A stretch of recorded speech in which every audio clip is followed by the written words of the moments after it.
Hello, everybody, and welcome to your first Tuesday afternoon match. We have MaggieTheKatt from The Rusty Spoons versus Nakuri from Brew Dude Attitude. And speaking of Brew Dudes, we have ourselves one of our favorite punch mages as a start. My name is Dathis. I'm joined in the comms booth by Ninja81. How are we doing, Ninja? I'm doing fine, and yeah, I see you, Punch Mage. Yeah, and I'm excited with what we have in additional. We have all the regular ones we have for our objectives. King and Queen of the Town of Monsters. We have Cape Bahamut, Vanilla Mosmian Altar, Legend Sword with Adamant, Tower of Zot, but we also have Baron Basement Throne and the Pigtail. Whole bunch of key items needed. Yeah, and there's also the possibility that the moon might not even be needed for this seed. Yeah, depending on where these key items shape up, there's a whole bunch of chance we're going to not even need to go up there. Maybe not even need to see underground, really.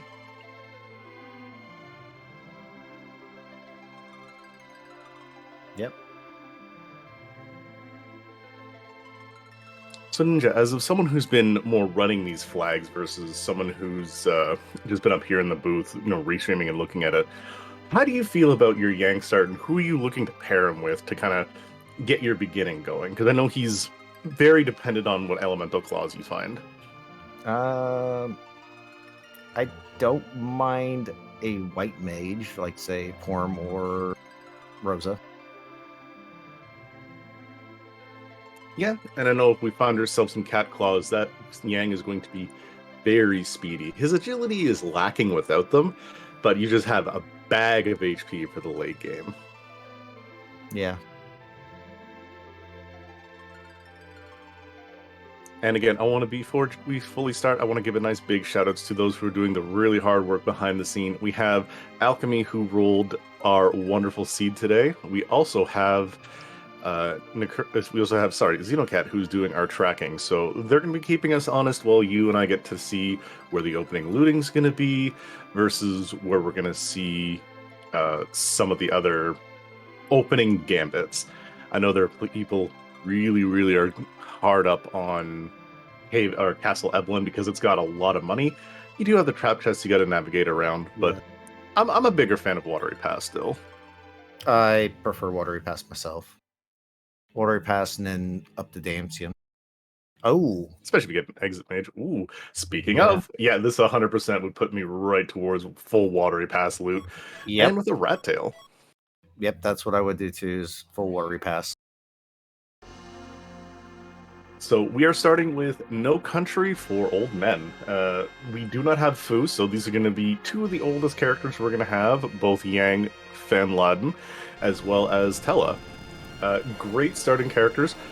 Need a little bit of work, so we're kind of hoping for a little bit of maybe some more physical power, maybe a cane, maybe an edge kicking around if he's behind gated. But also, again, we're looking for a nice white mage to pair with this. Or maybe some Cure 3s.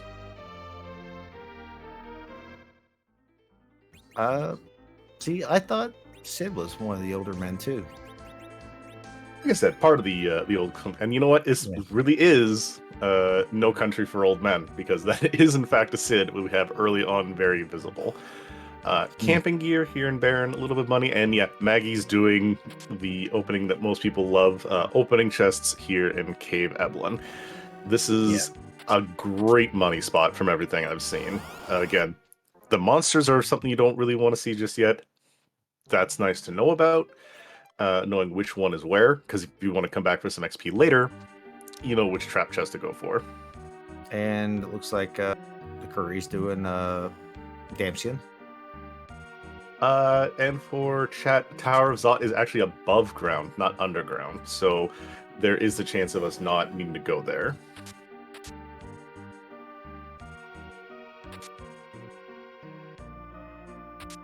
Yeah, the big things we're really looking for is we're looking for that opening hook, the opening magma key, because we have it so that the magma key is forced somewhere as our main objective of getting underground. That's the bigger part, because once we get there, a lot opens up. You got more checks, you got more key items, and a whole lot of free. Okay, looks like Nakuri decided to launch the hovercraft because, there is one objective that requires that hovercraft. Yeah, again, we're looking to get that rat tail kind of turned in as soon as we find a hook, because that's going to be a character. It's another key item check, and we're hoping to find a pink tail. I'm always a big fan for the lovely dirty double when you turn in the rat tail and you get a pink tail. Speaking of bosses and a little bit dirty, you're very happy to see Bomb getting clean, washing away any of evilness of being in some of those very far punchy spots. Yes. Nakuri going into the back of Watery Pass. I wonder how far he's going to be going in, because I know you can go all the way from one way or the other, and if you're already just taking the hovercraft at this point, a full loop with an exit, not a bad call. The big thing is when we're going to start finding items in shops, because the only thing we've seen so far has been tents and an Odin, and one of those benefits our team, the other one not really. It looks like Nakuri's going to maybe do a reverse Watery Pass. I'm 100% here for the reverse gambit. It's absolutely great. Speaking of great, Silent Staff, probably the nicest thing in there besides the Mirasames if we find ourselves an edge, which don't know if we ever will. Wizard Hat, Dragoon Armor. Mist having some okay items. I usually find that we find Hanzo Steel there.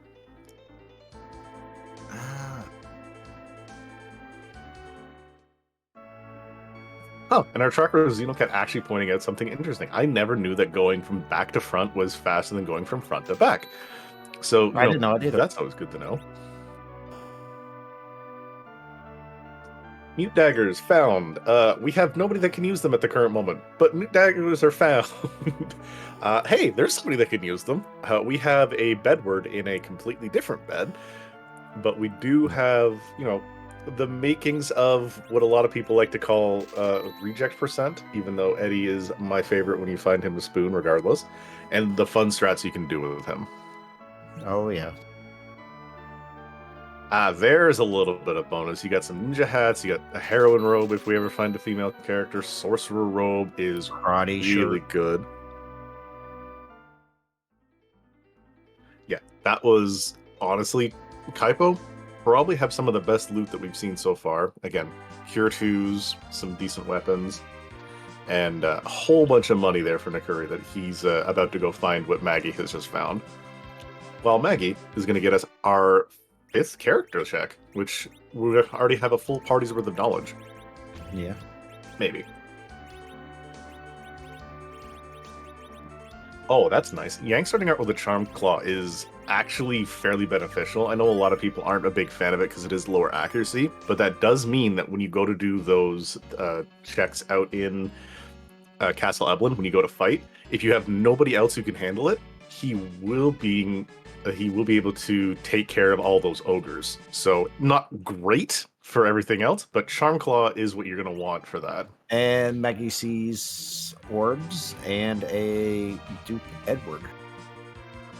And Maggie's like, no, I don't need you right now.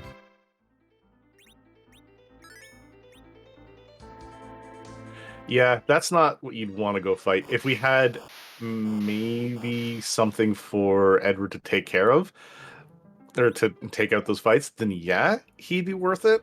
But as of right now, you kind of look at that and just go, we're going to take care of you a little bit later, my friend. Yeah, but yeah, this is currently shaping up to be a seed of, dude, where's my power? Pretty much. Places we still haven't checked gear yet, though. We still haven't gone to Fubul to check there. We still haven't checked Silvara, and we still have Mysidia to kind of bail us out of some gear. As well as Troya. We haven't checked the 2 weapon shops, the weapon shop, armor shop, and 2 item shops. Was it Agrith also? Yes, Agard as well.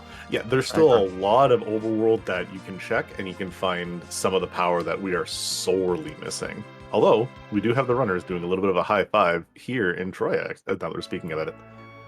White shirts were so nice. A little too pricey right now, considering we don't have a dedicated white knight. There we go. Oh, and cat claws. There's what we need. Cat claw, arty bow, all sorts of goodies. Runners don't really have the money for a whole bunch yet, but I would be going and running. I grab an arty bow, run right back up and grab that Edward because he's going to be your primary DPS right now. Pretty much. Leviathan's a good find as well if we ever find Iridia. Lot of, and you know what, more camping gear. Can't argue with that. Yeah, we found some good summons. Not too bad. Again, we have back and forth of where we could be going from here. But this opens up some options at least. We now have power to go take care of this fight. Yeah, Maggie's said, let's get me and Eddie in this party. Let's take care of this fight. Let's get some XP. We have probably some good options now that we can open up some DPS. Nakuri is doing a little bit more shopping now in Savara. Oh yeah, at this point, if you're still not committed to knowing exactly what you're going to do, you're just like, hey, let me find some stuff. Might as well keep going, because at the very least, you have the knowledge of where you're going to need to go for some of your items. That's actually not a bad shop for later on for knowledge. We got a full moon, we got a dragon whip, so easily some good information for later on. One heal pot, never a problem. But yeah, and rune axes for Sid, his best weapon. And I actually, a few of the seeds I've ran with this, I saw the Dragoon armor, and I was like, I've bought that a few times because just of the elemental resistance of it. Oh, absolutely. And especially if you can find yourself cursed rings anywhere, pretty much anything that deals elemental damage, you can just hold. Oh, hey, look, Mysidia. More goodies. That Rune is rings, power shroom. Yeah.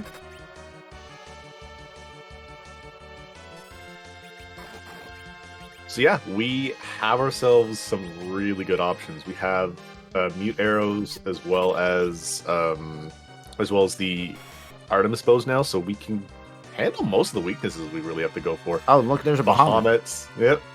Life pots, what we're really here for. Oh, buying 90 carrots. I like it. And yeah, we have the CPU fully down. We have ourselves an Edward. We have ourselves a third character. That is now, you can handle ordeals fairly readily with what team that we've got going on here. And yeah, I'm a big fan of the Bag of Hobbs. Prior to the fact that it's only team money, it's always had good loot for me. And I'm a big fan. And yeah, we're seeing it pay out in fairly dividends here. Dang. Yeah, because isn't actually Bag of Hobbs considered a weighted loot area? It is a slightly higher weighted loot area, considering I think it's classified as a lonely area, as what we have. So we have that there. Also, big finds for Nakuri. We do have Agart holding some ribbons. So that and a Stardust Rod. Ooh, we have some good shops on the overworld now. It took us a little bit to find them. Yeah, those ribbons are really useful. I know from one of my races in the tournament. Yeah, and this is the thing. It depends on when do you want to start really looking for, stop looking for chests. Because, like, okay, do you want to loot every single shop out there? Do you really want to go there and be like, okay, let's take every single shop? Or do you want to go, okay, I'm getting zonks here, let's just go. But, at the same token, it's at what point do you say, is this 100% worth it? Yeah, to me, sometimes it's hard to judge. Yeah, it's the same, like, looting versus time invested kind of mentality that you have when it comes to looting treasure chests. Speaking of loot, we have our first key item check here with Mylon and Friends. He's gone a little underground. He's decided he's going to drop himself an album soon, but he needed to go somewhere to work out some beats. Yeah. And looks like they're both about ready. Well, Nakuri's about ready to enter this fight. Yeah, again, a boss you're kind of wanting to maybe see a little bit later. The split HP here. Yeah. Not that big of a deal. Antlion, nice early check, couple of thousand HP. And yeah, there's a good couple of punches, couple of hits. Stardust Rod would do great work here that we saw. But again, couple of punches, a fire, beauty.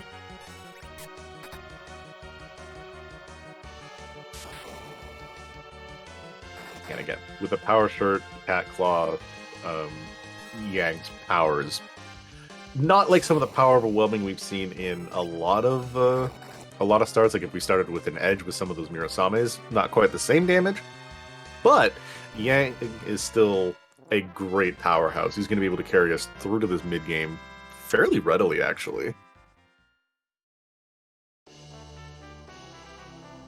Ah, yes, Shiny Rock.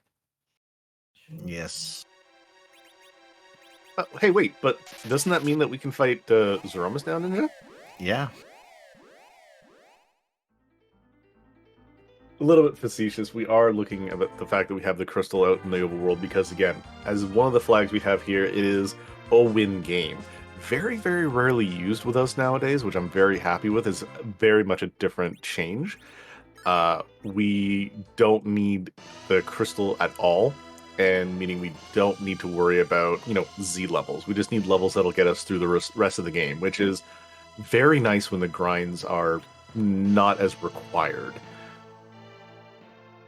And it looks like Nakuri decided to check the item or check the chests in there in the save room. And I mean, it was some money. I mean, it's like 30-some thousand.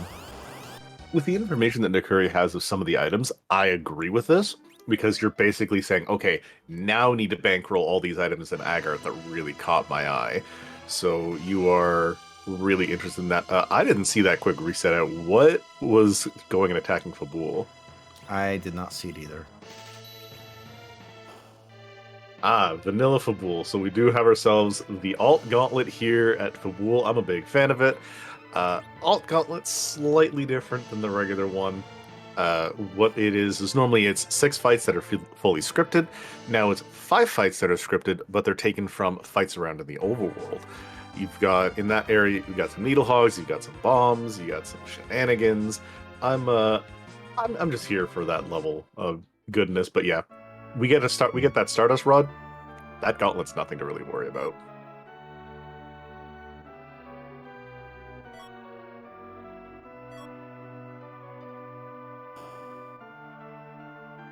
Oh, and Cure 3s in Fabul. That does mean the fact that we may not see a White Mage on the overworld, or a White Mage at all that seed. You may have a pair of chemists today. So while Rando's going to Rando, and we do our best to make things a little more difficult, we do ease it out with certain things.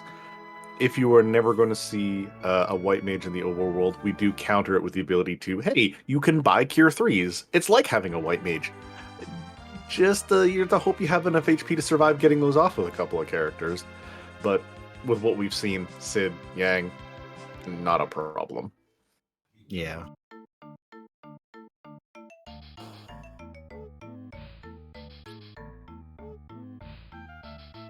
Yeah, and now we have the runners looking at stuff and they're going, okay, now it's time to go back and rebuy all the lovely items that we haven't had a chance to see, because there's a definite desire buying some of these high tier stuff. Again, big power shirt there.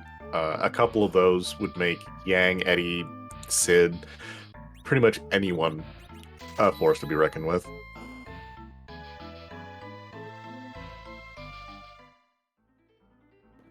Yeah, so Ninja, I was going to say, so far we've only seen 4 characters out of the 7, huh? Yeah, I mean, there are still a lot of places left to check for characters. We've got Baron, Baron proper. We still have Dwarf Castle. We have the 2 that are in Zot, and we have the one on the moon and the one at Package. So we do have. Well, Sandruby, we know that's an Edward. So yeah, true. So the ones we don't know, we still have a good 5 character checks left to do. Oh, and Giant as well, if we ever go to do that. But you're not doing that for a character check. No, I wouldn't. Yeah, the thing is at what point do you stop looking at stuff in the overworld? And so Ninja, as someone who's running these flags, I got a good question for you. Mm-hmm. You have this party, and you have the power that you have now. What is your order of attack on this seed? Personally, right now where both our runners are, I would probably make a beeline up Ordeals to unlock telespells. Mm-hmm. It's kind of what I was thinking too. I do like the Fabul play as well. You got character check. You got again, key item check. You eventually open up the ability to do Sheila 1 and 2, and you don't have to worry about this. And this could also be where our underground access in. I know a lot of people like to fade Fabul, but it is like again with only K main K trap. It's very high that we're looking for just getting one key item to get us really rolling. Yeah, it's just hard to avoid. Usually, what I would call double dipping Fabul. Usually, it's something I do first thing around. Oh yeah, the double and the triple dip Fabul is always one of the worst ones. But yeah, really need the experience here too, because your characters, especially this Edward, he needs a lot of levels to get some HP. And if you're just going to have him doing what he needs to do, which is a little bit of damage, he needs to get more agility so he can keep up with his Yang later. Yep.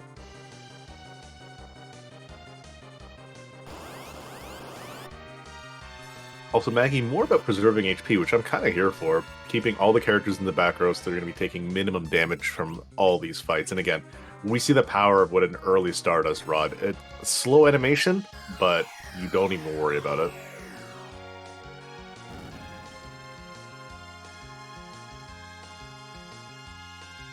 And our restreamer Alchemy kind of mentioning that the seed is being very generous, which it really has been. A lot of early power for the runners, and ways to deal with the fact that we have a lack of power in characters with the big power in items, which I know some of the seeds that have been rolled, but myself included, excuse me, that have been less than kind to some of our runners. Yeah.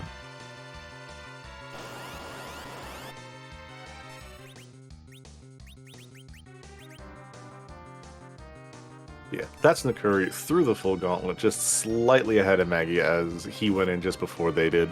And we're going to get our first look at a key item check that we have, or second look at a key item check, which is a package. Not required, but it's a character check. That's true.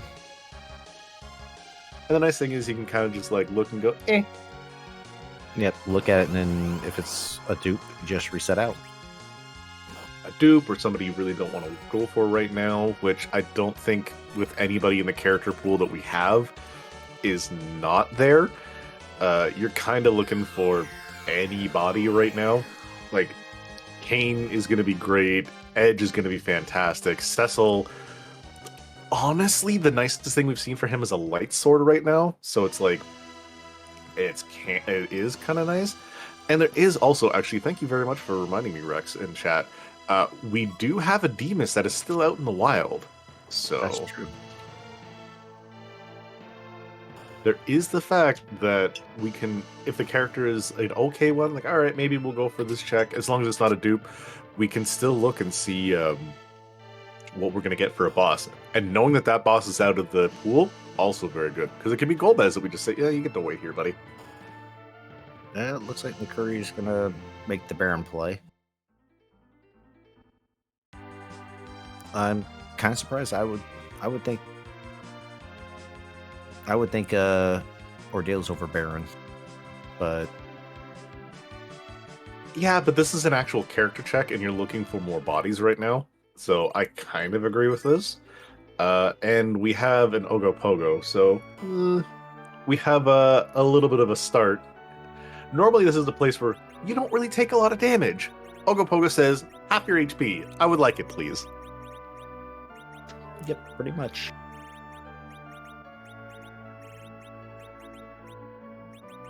Yeah, so if we get something like, you know, maybe a Leviathan, it would be a little unfortunate, or just something, hey, look, something fast and punchy in a punchy spot. Yes. So this is 2,000 or 4,000 HP divided by 3, so everyone's got a little over 1,000. You keep this Tela up, and it's not going to last long thanks to that Stardust Rod. Yeah, another cast of that, and it's going to be pretty decent. If he can keep standing.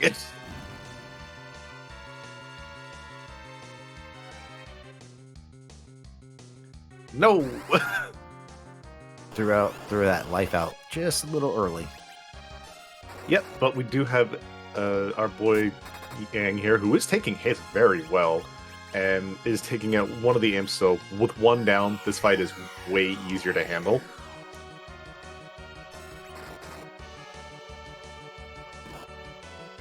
A little bit different damage rolls going out here for Maggie. They're having... there's the 500 hit. See, this is what I really like about watching runners go side by side in specific fights. It's like, oh, this should be, relatively easy, and then you see hits that come out like that, and then, and this is a fight that, again, you're not prepared for it, you get ambushed. This is... Ooh. Uh-oh. Okay, and Nakuri gets through it. Yeah, by the skin of his teeth, he gets through. Huge deal, man. But yeah, back row. No key item, but we do get a character. Again, hugely well played by Nakuri. And again, it's... you know what? That's a character that'll make that fight against the Dark Amps a lot easier. Hey, look, Golbez. Golbez has burned the village. Is this the secret that we needed all along? Does that mean there's playable Golbez? Probably not. But he's right there.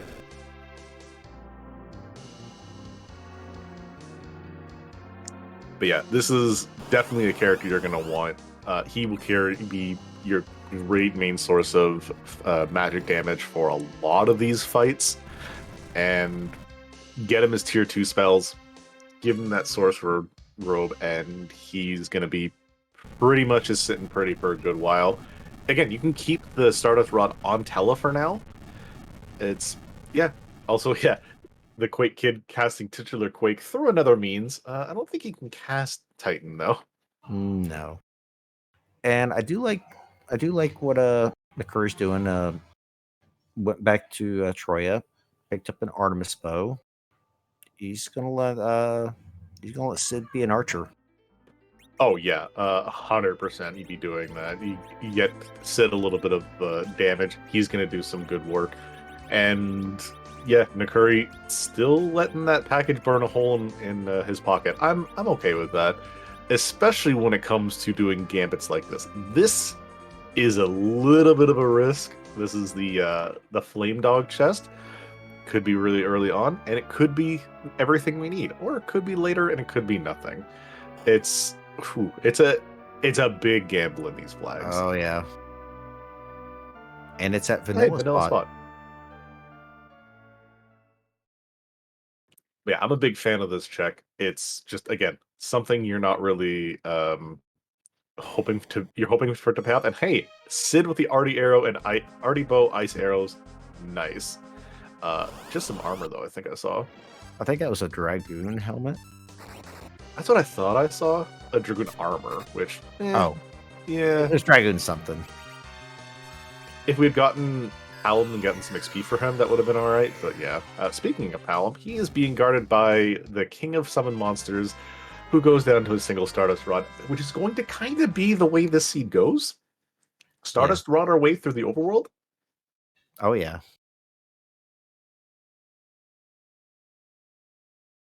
Yeah, with the options here that are in that we have access in Eblan, it's could be. Oh no, he's just taking. Looks like he's just taking the money and dipping. I kind of like that. One full side gets you a lot of money. Still looking for some cash. Yeah.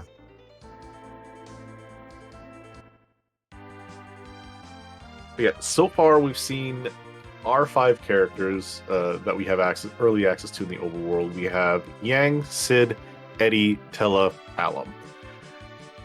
Not power, but you got survivability. And the Currys deciding to finally peek their head into Eblan. Yep, Sid in the back. These mute arrows are going to do good work. Unfortunately, those mad ogres are a little unhappy.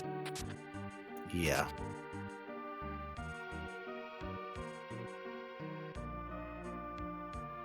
yeah, we got some life glitches going on with the hourglass. Gonna get some fast, easy experience, and we're gonna see what Maggie does with this spot here.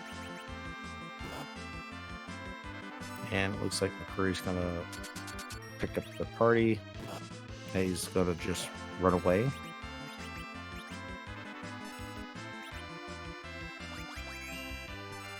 Yeah, a little bit of a comment from our restreamer. The Yang is one of the big ones where unless you have a very specific way to back row him, which involves some stealing shenanigans, he is always going to be doing half damage from the back row. And yeah, so, but the thing is, he is very tanky and beefy back there. So what he lacks in the ability to do damage, he can take the hit and just like get the raises up, and like in Nakuri's part, getting lives off and doing necessary support role or the full chemist action. He is rewarded, and Maggie's gonna get theirs really soon. Is rewarded with the Moon Veil. Great for some spots, but right now it's kind of like it's not what you're wanting to see. We're still looking for some key items. We're still looking for some just something. A little bit of chutzpah in these chests.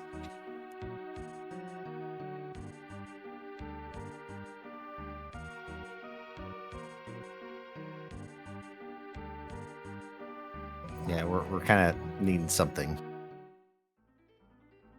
A little bit of guidance. Whereas right now, our kind of path is go up ordeals, see what's there, and don't know what's going to happen after that.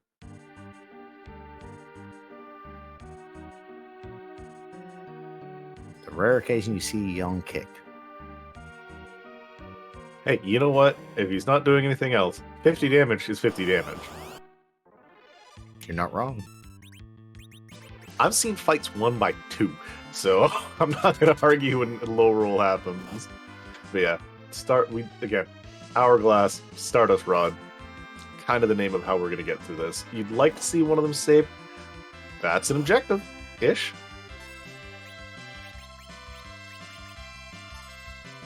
So, you find a hook. You have a full objective.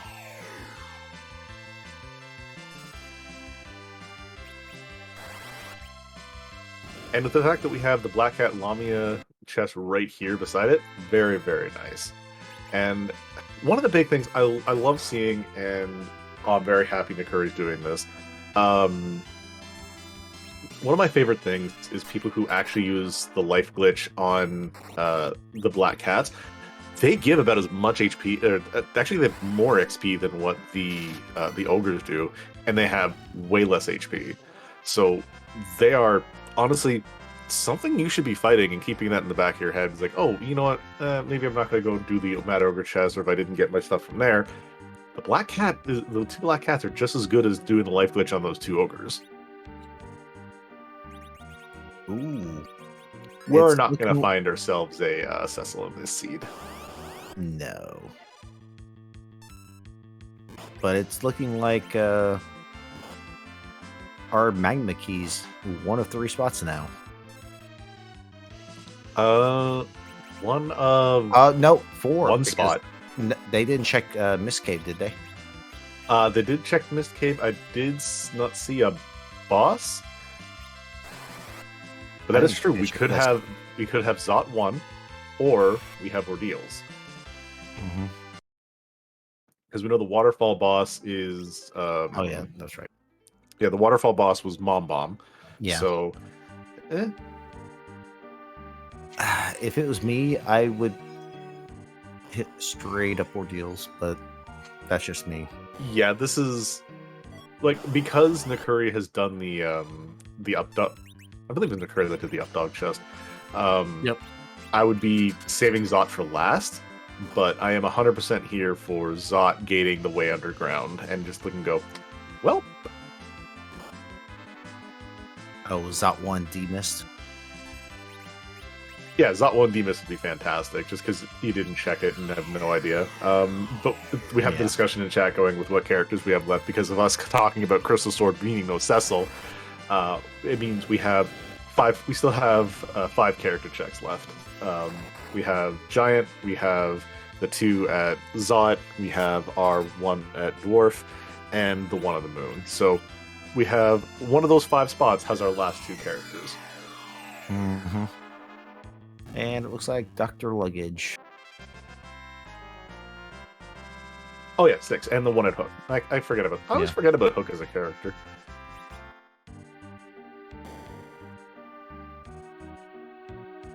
Yeah, And quick, easy round 1. That was actually a decent target for the Explode. Oh, absolutely. Because, Sid just shrugs that off.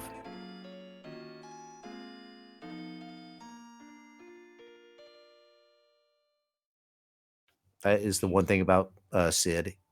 Sid is just like Young at high levels, is just a mountain of HP. Yeah, and that's the nice thing is he may not be fast. Given the arty bow, and he is a little bit quicker, but that's what you want to see. And that is Baigen. Not bad for not too bad for this spot here. Any high magic would be really a bit of a pain. Like the vampires.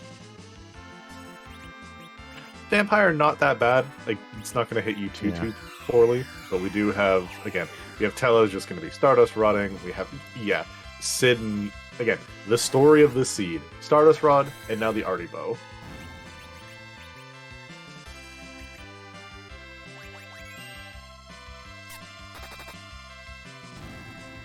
And we will get our first look to see what the changing room has. But it is going to be a little bit slow. Save. Why is it going to be a little bit slower here?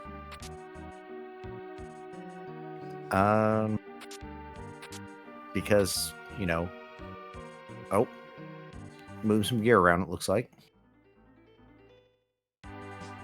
Yeah, so because we have Yang as our hero, he can only punch his way to victory here. It's going to take him a little bit to get there. So while he is looking very, very stylish with those glasses on our hero portrait, it is going to take him a little bit to punch through any multi-part bosses.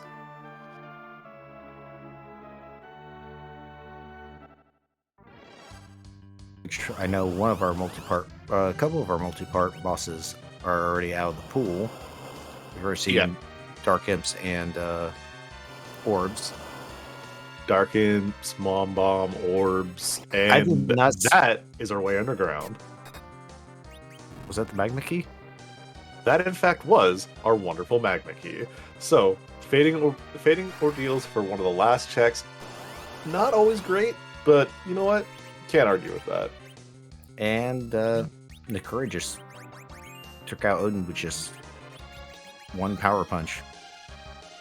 Yeah, again, Odin, the HP of this spot, roughly about 1,000, so... It's right at about 1,000, yeah. Yeah, so Yang, doing the power, knock him out, especially, you got a Power Robe, you got your Cat Claw and your Charm Claw, you got a whole heap and hit. Actually, but not...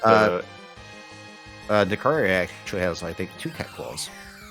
Oh, double the Cat Claw, double the fun. Yeah. I'm pretty sure Nakuri bought 2 Cat Claws whenever they were shopping. Yeah, I don't remember seeing a Thunderclaw anywhere, but Maggie's gotten the XP from the chest, comes back with those Dark Imps for a little bit of revenge, picks up their 4th party member, actually their 5th party member at this point. We have a full squad. Yeah. And the Curry never has checked the package.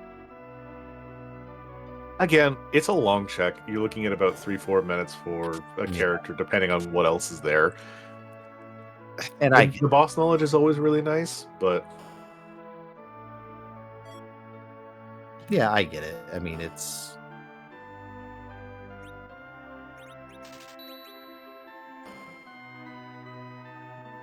But yeah, like this is still a really good concept. There's still so many different things that you can do. You've got all the underground that you have access to now, the multiple character checks, the multiple key item checks.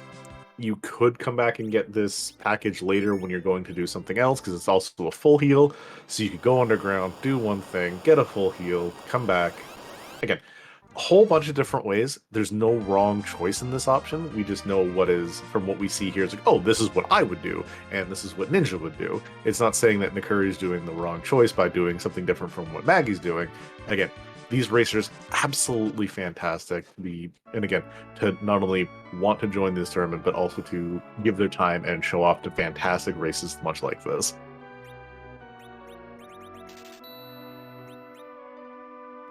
Poison Axe, Ninja Blades, and yeah, some nice goodies here in Dwarf. Oh, hey, look, a Bard Robe. Nothing really great overall for what we have in a party. Again, Poison Axe, really good, but we keep finding all the summons. I'm telling you, we find Rydia, she's gonna get stacked. Then looks like Nakuri's going to go do Fate March Freebie. I'd assume not the. Oh, we're doing some looting. I'd say not the warrior chest. Maybe not yet. I do foresee a warrior chest maybe later on, because we do have Quake, we do have Stardust Rod. Should be able to handle it if we can get some hits out quick enough. Well, yeah. Nakuri does not have Quake. Nakuri never picked up the Palom. Oh, right. Package. Yeah, Nakuri's still running a 4-man party. Yeah, Nakuri's decided, I got enough money from there. I'm not going to check any more trap chests, because now we're starting to get percentages of, I will fight the trap chest, and I don't want that. Maggie getting the bad news that we do have just a Dragoon armor. Cecil's definitely not in the seed now. I didn't even see what that key item was. That item was. Yep. So we're definitely not going to see a Cecil till much later on. Probably going to see maybe a Kane. But yeah. Yeah, as soon as I saw it, oh, and Zeus Skeletons? Nah, he's not easily accessible. I mean, we could give Cecil all the power, you know. Oh, we can. We're just not gonna. True.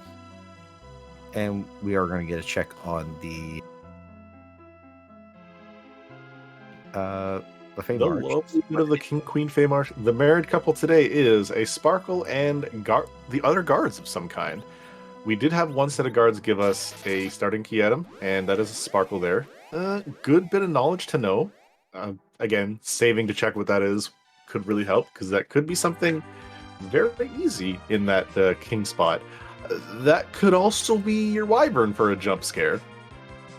And the queen spot's not too bad if it's Kaipo guards. If it's Kaipo guards, it's not. Also, to answer a quick question in the checks, have we seen some Sparkles? We have seen one Sparkle. We've seen Ogopogo at Baron. So, at Baron 1. So, yeah. It's the only one that we know of, and that means that there are 4 more out in the wild, one that we don't know of. So it's not the punchiest thing, which is not the worst. If it's unfortunately D-Lunars, that's not great.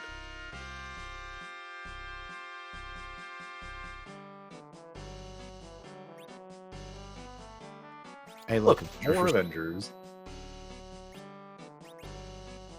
Yeah, I like this from Nakuri. Looking for his 5th party member. Gonna be most likely doing Dwarf, or is just, again, checking the item shops here. I'm pretty sure we're gonna have Sid do some... Well, or are we gonna get a quick save first? Probably Tent, and then gonna go back in. Because his party had, like, absolutely no health.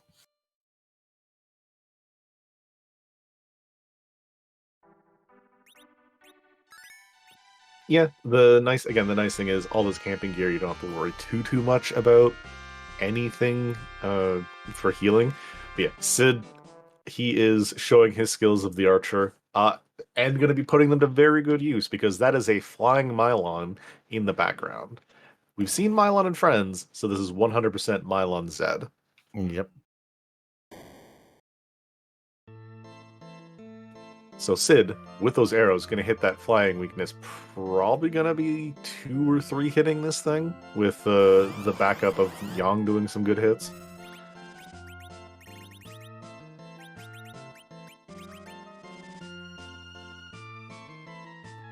Even hitting the undead weakness while we're at it.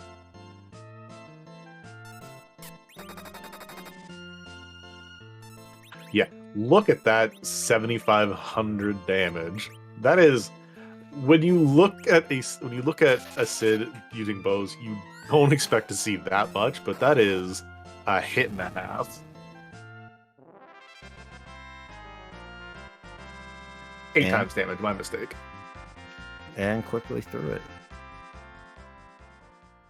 And yeah, the nice thing is, with all that experience onto one single enemy, it's nothing split. It's a good XP early spot. Yeah. Ooh. And I have a chart I need to consult real quick. I'm pretty sure that has perfect physical resistance there. Hope your modifiers are high enough.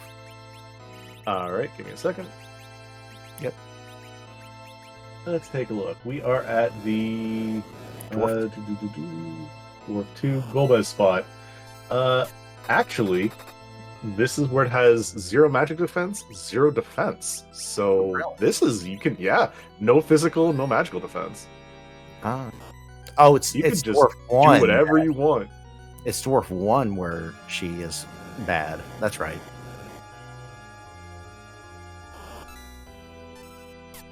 Calbrina spot. This is where this is where it was in the Calbrina spot. You just be like, nah, I'll be back here later, fam. Especially with 9,000 HP.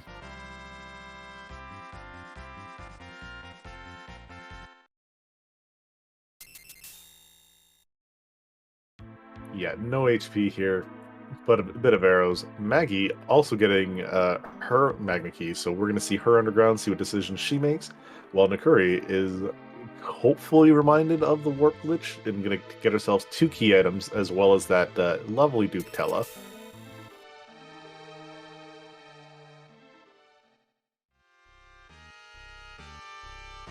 So we're down to 6 spots left. I'm not sure about you. Do you get the key item from the king first, then warp in, then exit out? It depends. If you have low MP, like example, you had a fight that was drawn out and you have no MP, then yeah, you can go rest and then get that key. You get the key item from the king first, rest, come back. But if not, you know what? We now have an Eddie online too. All right, I am 100% here. You want a crystal sword? Nah, fam. You have the next best thing. You have Eddie with a power shirt and with a spoon. That is a combo. And he also has a ninja hat, so he's going to be very fast.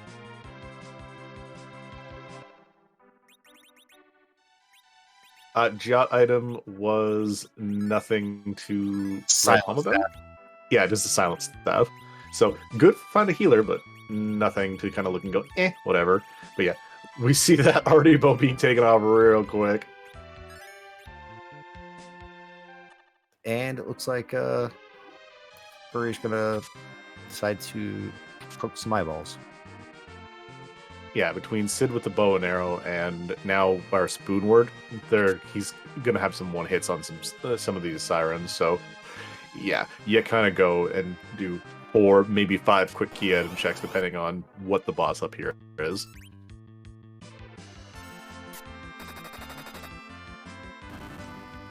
Ooh, just high enough. Barely. Yeah, because don't those have like exactly 1,400?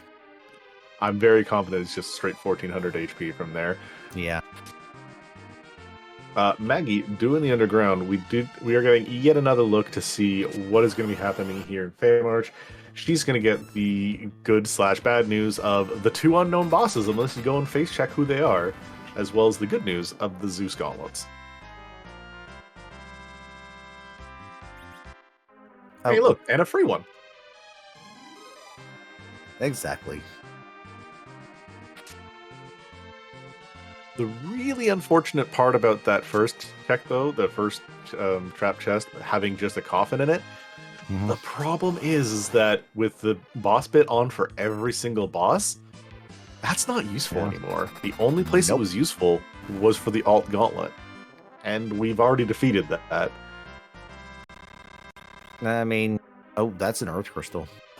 Ooh, that's 2 characters. That's a fair bit of infusion of money. And that's an objective.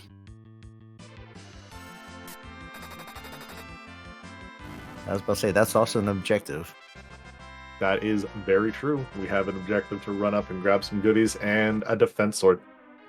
So we do have a little bit of goodness from Zot, or sorry, from Babel to take us into Zot. And we have Nakuri's going, nah, I got my stuff. I'm out. We're leaving. I think if, I don't know, would you set up Sheila 1 though before going above ground? Oh, absolutely. Sheila 1's right there. You save her right outside. Right outside. You check Sheila 1. Maybe she's got some more goodies, and then you just go, okay, let's go. But we have Maggie, being a hero of the people, she shows that our dwarf check is, in fact, the job of a bicycle mechanic. So, shout out to anybody who needs one of those. We do have a dwarf going over some rocky terrain to make sure that those are all in good shot.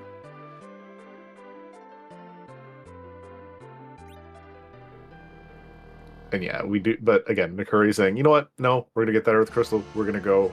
Maybe this will be the pan.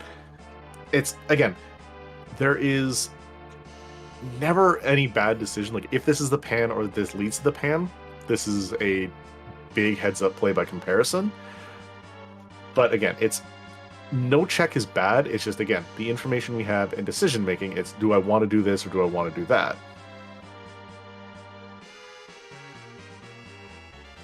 Question from chat. Are there mops in this flag set? No. Fu has been told he gets to have himself a nice little Moonveil mixer and have the tournament off. He gets to chill out somewhere else. Not in any of these seeds.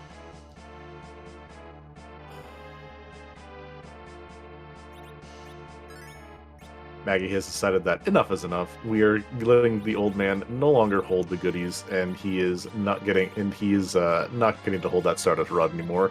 And we're giving it to Palom, so he has some nice beefed up spells.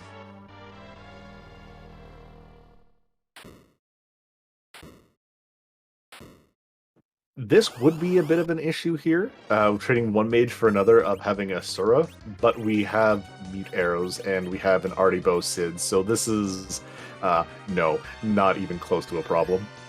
But it looks like we are going to have Nakuri do lifelock strats, possibly?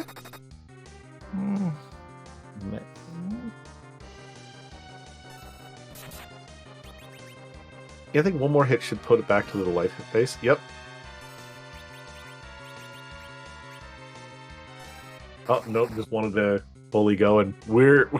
Yep, we have the full punch o'clock online. Yeah, I'm a big fan of this. We are getting... Again, so Asura changes faces every time that you hit her. She can either go to... Yeah, especially with a Berserk 9k hit, or sorry, 6k hit from Sid. That was the other third of her HP that he... Or 2/3 of her HP that he didn't do originally.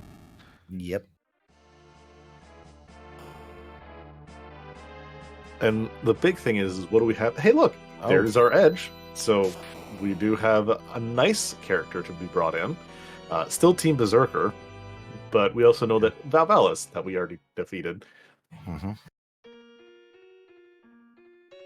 Now the question is, do we have a really good tower, pair him with a Cecil, and then just kind of get to have the full burr of the outfit?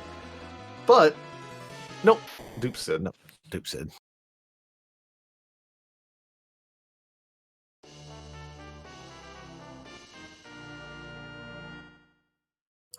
I am definitely one for the edge. Yeah, I'm looking at this whole team with all the gear that everybody has. Actually, from the question from chat is like, who do you kick for? Who would you? Actually, Alchemy saying, a restreamer saying, who would you kick if you were on Maggie's side? If I was on Maggie's side, I would actually probably get rid of this Tella, because you may need some healing. He's not going to be doing a lot of it. You've got 2 chemists in Yang and Sid, so that's where your healing is going to come from. Eddie's going to be doing hits. You're going to be doing Palom.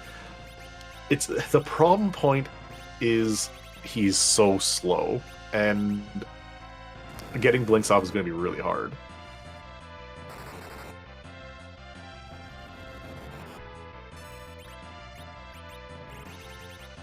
The other good point from our tracker XenoCat, though, is exit. And I kind of agree with that. Also, with the no Yeah. spoon that Maggie does not have, I do agree with the idea of kicking Eddie. So it's it's a back and forth here. Uh, Also, blink and you miss it. Elements are here, elements are gone. So long, and thanks for all the fish.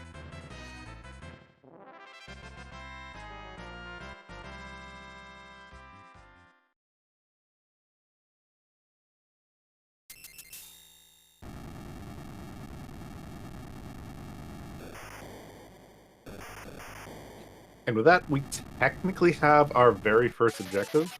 We have the Tower of Zot fully completed, and that is one objective almost an hour into the seed. Whereas Maggie gets the key item to do said objective, and Ooh. that is going to be Harp afterwards. Not exactly how you want it to go, but Normally I like to do harp into Zot, but that that doesn't work here. absolutely, and yeah, you 100% like you've got this chain. You have to, you absolutely have to go do that.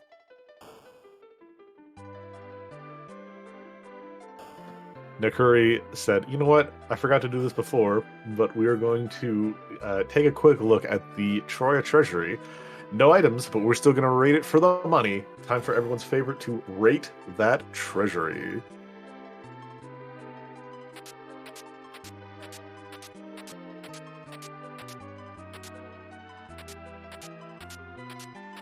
That is a large amount of. Did I see 105,000?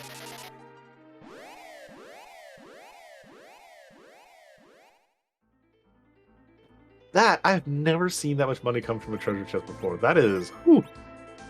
Now, and our tracker XenoCat saying that was in fact a crystal sword. Yeah, no, I'm okay with that. I'm very okay with seeing a crystal sword with a money in a treasure chest.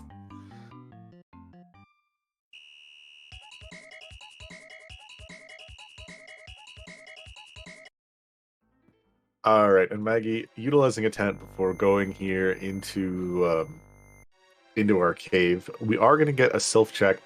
I'm a big fan of this, mostly because this does set up our Sheila 1 objective, as well as it does give us another couple of key item checks. And oh, wow, right here.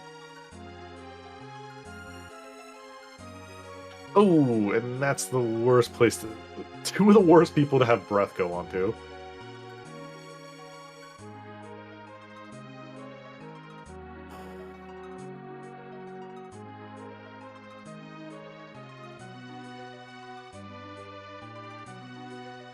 Question from chat. Gear only comes from shops and bosses in these flags. As chat has also commented on, it's any trap chest as well as the shops. So you're not getting any item from anything anywhere else. But the money you get, shops, it's supermarket sweep, but you have to go find your money first.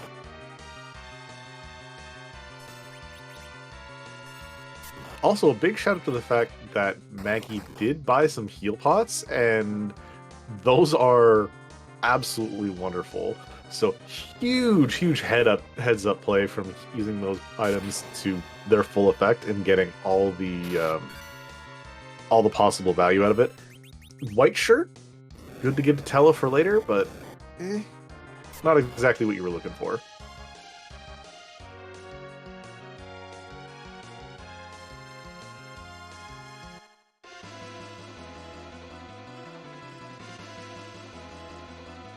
However, we do have Yang being knocked out, and we do have our lovely, wonderful DJ Spoony B, who somehow teleported from the boss fight to a bed. He's going to walk over, he's going to play us some music, and we're going to get the wonderful news of what song is randomized today.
And with that, we have Awakening from Xenogears, done by our wonderful XenoKatt, who may or may not have a preference towards Xenogears, You but don't say.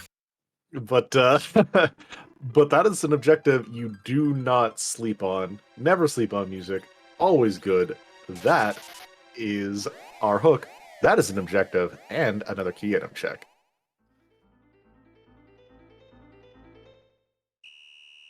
Meanwhile, Maggie been doing these trap chests very well. We have a showing of why we have Palom doing good work here. We have the Toad Ladies, who are one frog a little bit early, getting some Toad casts off, but hopefully turning characters exactly back. Also, XenoKatt, our wonderful tracker, who is giving us a little bit of heads up that approximately 3/4 of the Xenogears OST is in the Heart Pool. I wonder why that might be. Is there a little bit of a bias towards a specific game or something? I think we need to balance that out with some other games. Yeah.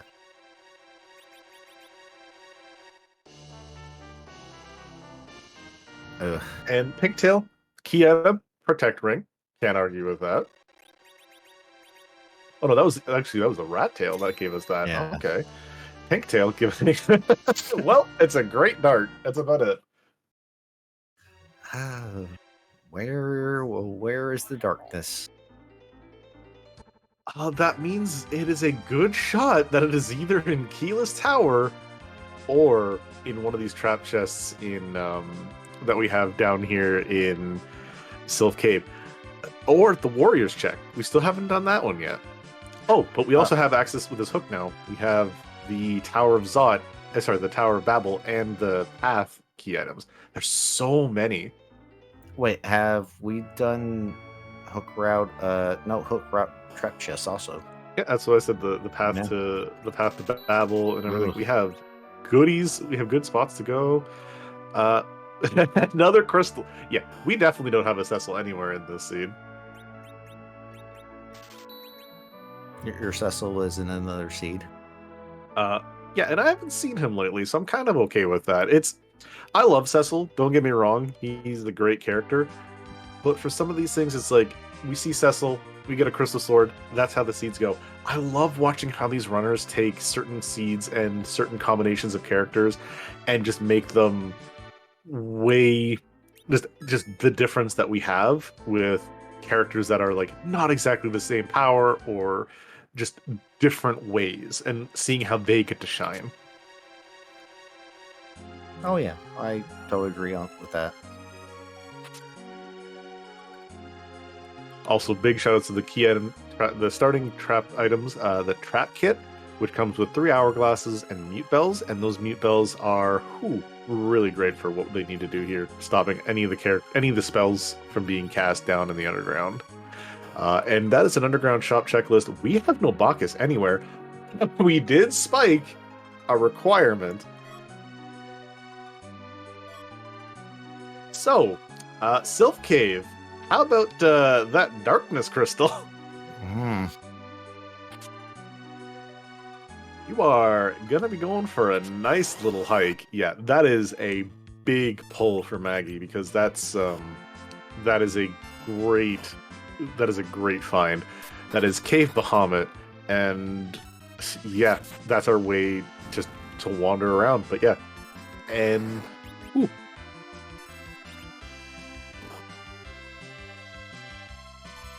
this is honestly now where we start getting very interesting, because we have so many other objectives we can do. That darkness crystal might not be fully required, because again, it depends on what we have. Depends on what we have for certain other things, and exactly how bad King Queen Evelyn's going to be, or King Queen of Summon Monsters is going to be. But yeah, you chase the Earth Crystal, you chase the heart following, and then we have ourselves a race, ladies and gentlemen. Yep.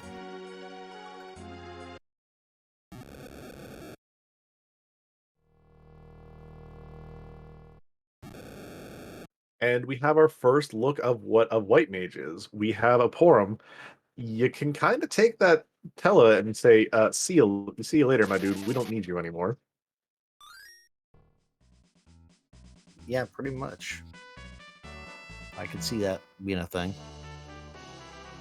Yeah, anything that Tella can do, Porum does better. You have Palom and Porum. They do everything better. Yeah, they're not one character, but bold play by Nakuri. Says, you know what? Nah, I don't want this Porum. We're getting rid of the healer.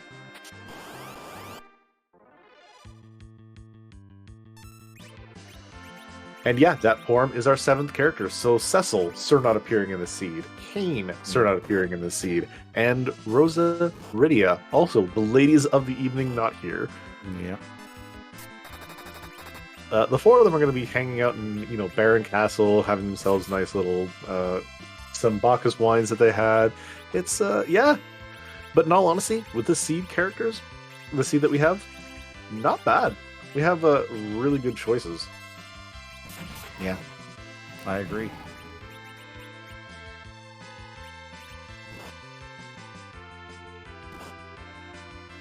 I think if I had access to all 7 of these characters from the start, and knowing that a spoon was still available fairly early, it would probably be Edge, Palom, Porum, Yang, and Edward.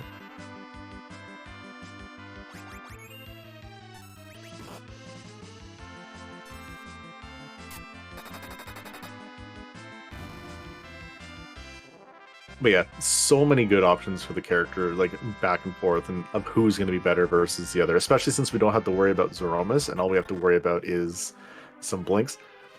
Luca Key could have some goodies. Nice to know that we got that trap chest really out of the way early. Yeah, it's hard to tell because that could be Baron Key, which could hold 1 key item as well. Yeah. Because that Baron could hold half a Forge, could hold... Actually, yeah, could only hold literally half a Forge. We've seen what Luca Key holds, but we do not know the boss that's there, because it could be Demist. Yeah.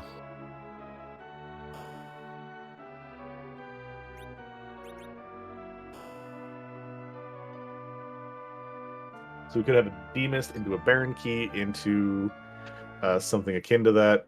Some goodies, but yeah, there is the upper Babel out of checked lower Babel out of checked there, just to take a look, just so you get that out of the way. It's like, okay, Demist isn't hiding here with something, so that means I could have skipped another objective. But again, so many different routes that these seeds can take, and it's really, really hard to say what is the most optimal until we get the full overview of everything.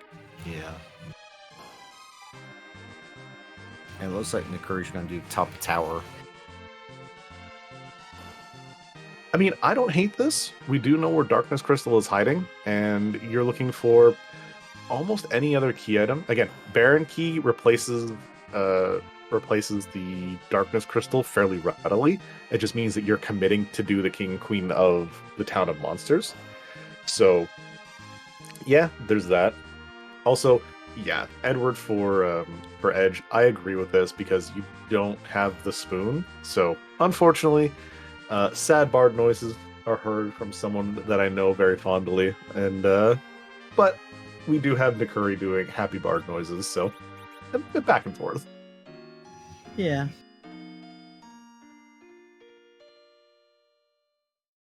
And again, it's really interesting seeing the different parties that you can come up with here. Again, not much difference. We do have an Eddie for an Eddie.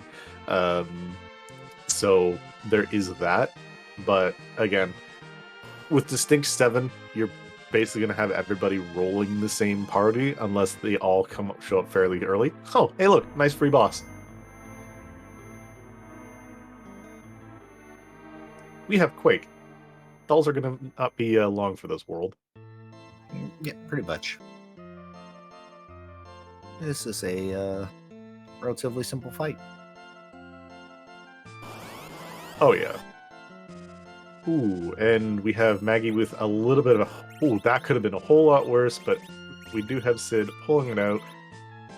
You know what? You're kind of okay with not getting the XP here, but... Oh yeah, Nakuri does not have Palom. Well, Flame and Stardust Rod, let's go. Yeah. And Hope.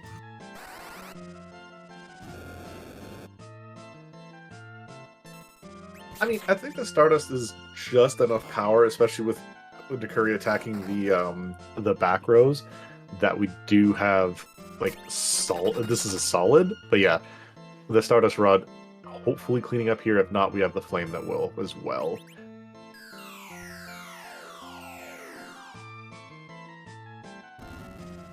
Oh, one left.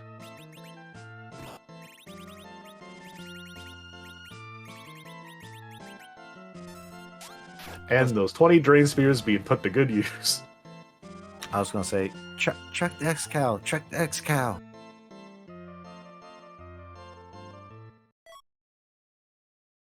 One dart for another.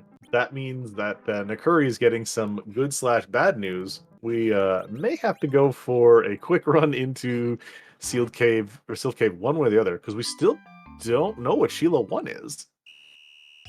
Nope.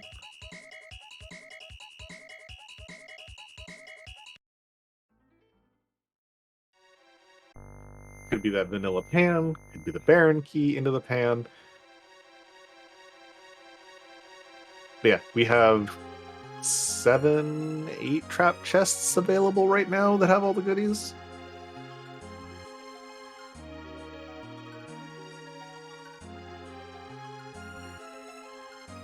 But yeah, there is a lot of battleground open right now, so it's very, very difficult to say where some of these key items are going to be hiding. Sylph could have some more, because I think we only saw 5 of the trap chests. I could be very much mistaken, and I hope someone can keep me honest about that. But yeah, Nakuri gets some of those ninja blades that we've seen in Tamra. A lot of goodies. Yeah. And Maggie's about to get the good news of what's here. If I remember right, isn't this hook? Absolutely, we're going to get access to our hook, and Maggie's going to be able to tie up in objectives, but technically have the lead in accessible key items, or accessible locations, because they're going to have access to Cave Bahamut, they're going to have access to the Masamune altar. That means that Maggie, when she gets this, is going to be in go mode. Yep.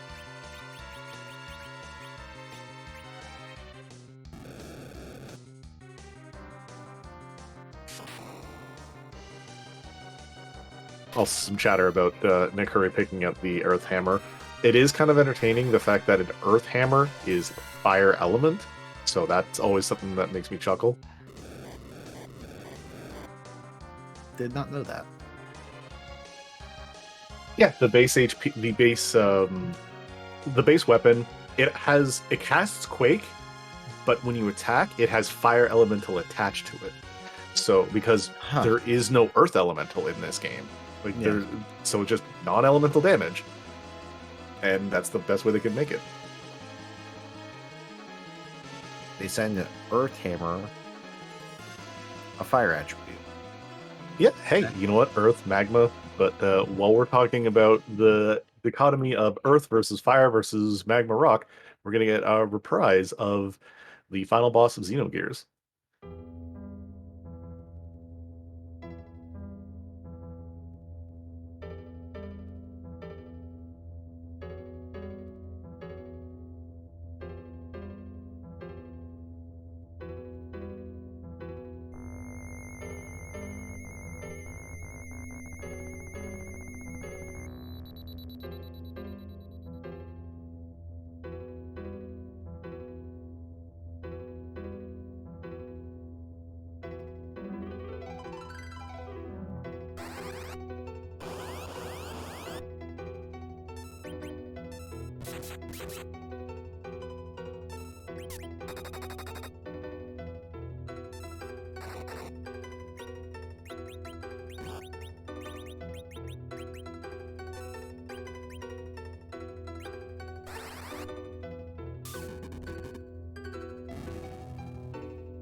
And while this place may have really high magic defense, Ice 3 against an Ice Weakness boss is still Ice 3 against an Ice Weakness boss.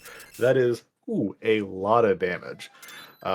Yeah, gets him out of there. We're good to go. That's a hook. Maggie's on their way to get themselves yet another key item.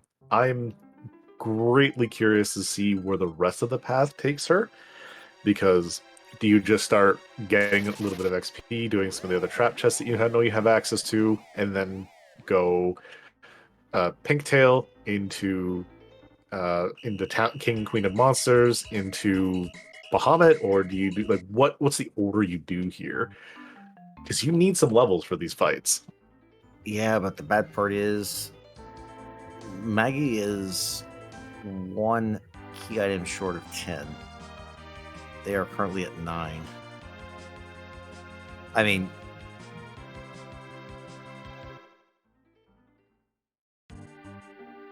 because we know Yeah. She or they are yeah, she did set up for Sheila 1, right? I I'm assuming. don't. I do believe that she did set up for Sheila 1, so we could get a quick Sheila check, hope for that 10th key item, and then go from there, which probably is the way to go and do it. Nakuri, though, finding some more of these trap chests, does get a tower key, which, again, we do see some swinging back and forth in these key items, because, again, we could get the key item check from tower key, as well as there being Demas there. We could get access to a very cheeky forge, which takes one of the moon requirements off the table. Yeah. Again, Maggie hoping that Rat Tail's going to pan out for a key item. We know it's just that Protect Ring, and we also know that we're going to get ourselves a nice little Dartable here, so Maggie's going to be happy with that, because that's going to make a later boss very easy. And again, with all the Dartables that Maggie has, that's kind of really isn't that big of a problem for seeing some of these bosses. Yeah. Also, chat and Xenocat, do you remember where our spoon was? Because that's the big question of, like, because I know that's a fairly easily accessible key item, isn't it? Spoon is at the warp glitch. Yeah. Okay. So we do have that accessibility for. Oh, or not. Oh yeah, we don't. So we don't know what the sparkles was, but yeah, if we do the warp glitch, that is a key item there that would get Maggie the 10 key items needed. But looks like we're going to just do a quick rush down to these bosses down here. I'm here for this check, because this is 2 bosses, get them done, and just very happy. Have we seen the warrior check? No, we haven't seen the warrior check, and I don't expect us to see that happen. This is now, because you're in go mode. You could get some more experience, but at this point, Maggie looks like she feels powerful enough to just take on these bosses, and I kind of agree. You got Palom, you got Edge, you got Yang with double cat claw. You're not really anything's going to be too bad with some of these fights.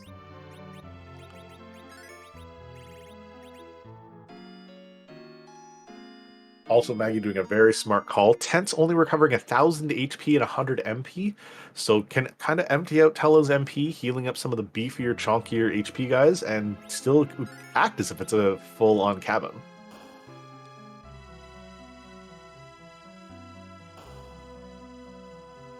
Yeah.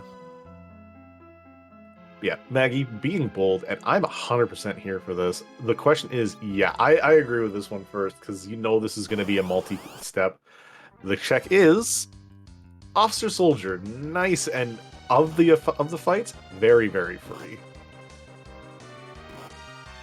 So that means that we have the Baron guards in Baron Castle proper. They are guarding their homeland.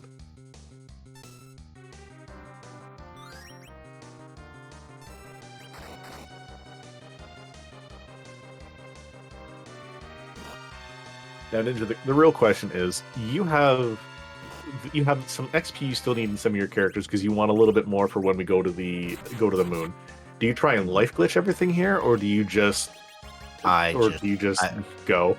Yeah, I just quick them all.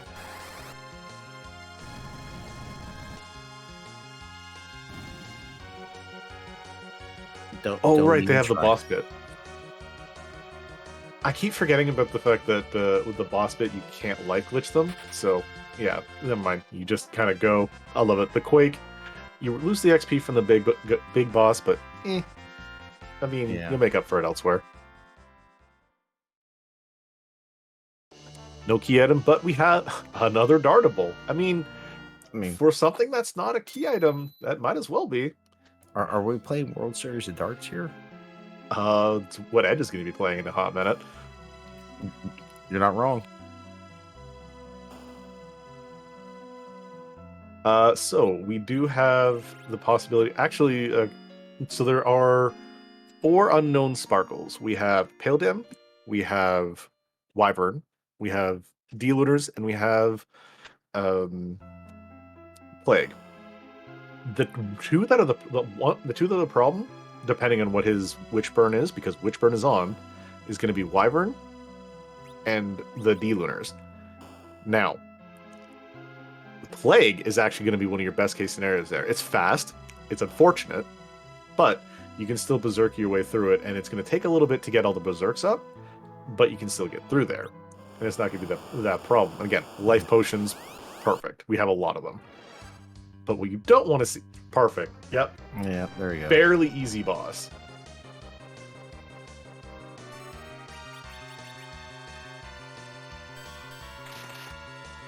Yeah, we just have to get the setup going, and I 100% agree with just taking down this edge and lowering his HP.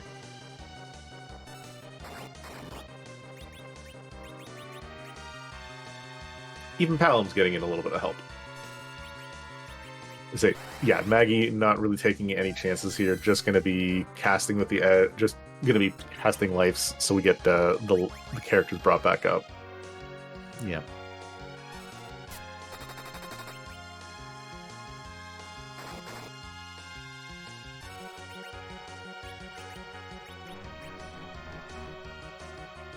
Yeah, no, we don't. Not the big problem. We lose a couple of characters, but it's going to be perfectly fine because we can just have them brought back up. Everyone gets to have count cast on them. We zerk ourselves a couple of characters, and we have a good time. Yeah.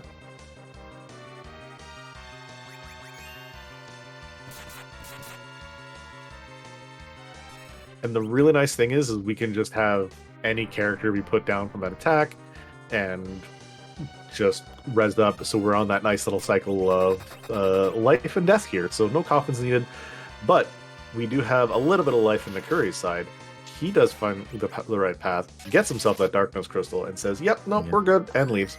And we are in go mode for both of our racers.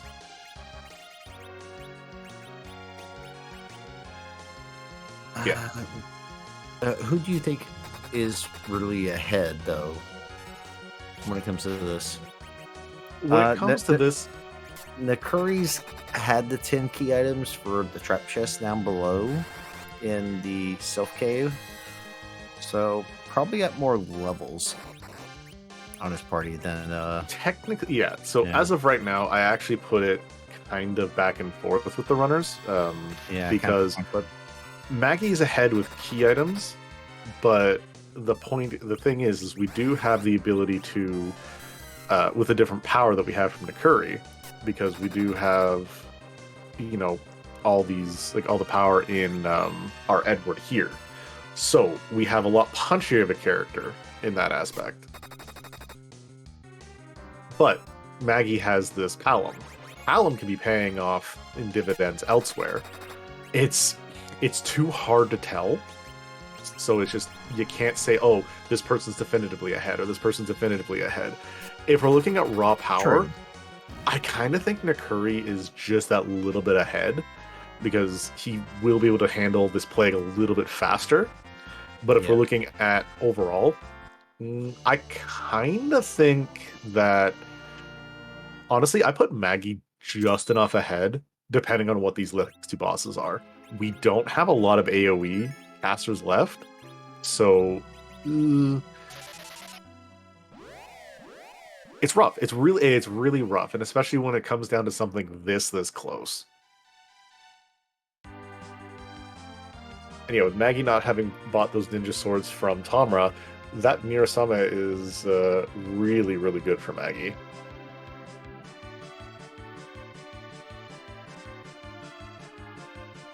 And I think Maggie's just V-line it to the moon. Oh, 100%. You go top down here. You 100% do. Pause, let's see what it is. No, you just go to Cape Bahamut. And then oh, top down, yeah. Yeah, you start Cave Bahamut, then you go bottom up. Yep. Yeah, the really interesting thing is watching how these racers had such different paths when it came to the middle of how they attacked the rest of the seed. Nakuri picked up a good set of key items, which put him ahead. It looked like it put him ahead, but then Maggie swung it back with a very swaggy full clear of Sylph. It's so interesting watching the racers go back and forth. It's like, again, which decision is good in the moment. Like, they're all great in the moment, and it's just, whew. Sorry, not the full clear, but the decided and committing to a Sylph check as opposed to anything else. Yeah.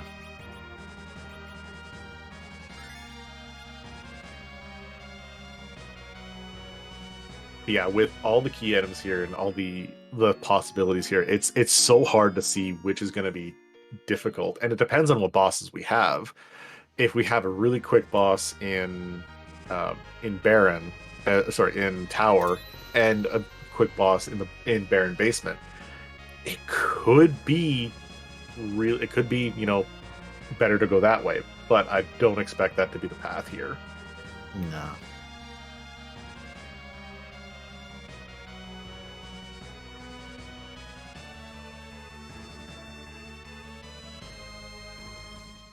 But this is where we're really going to see it. We're going to see Nakuri pull it back here with a much faster plague fight, because we do have, again, we have a Spoonward, we have the darts of all of these Drain Spears, we have Sid doing Sid damage, as we've seen.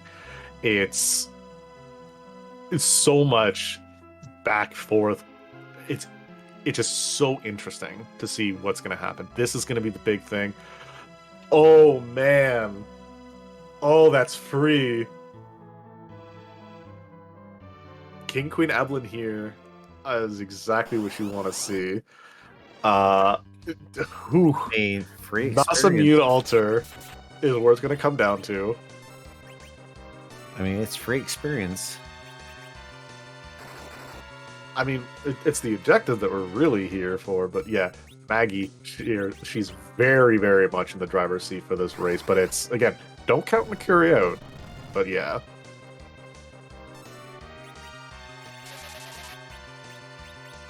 The big question is, what do we have left?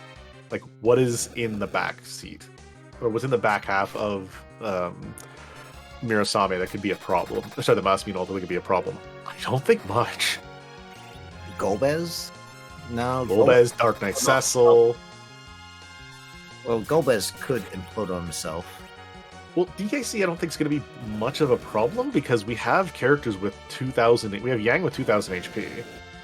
And but no free bosses, so you still got to chew through DKC's HP, though. That's true. I'm thinking Golbez, but Golbez could implode on himself. Yeah, Golbez is not going to be the problem. So this is going to be funny. So at this point, and actually this is a really interesting question.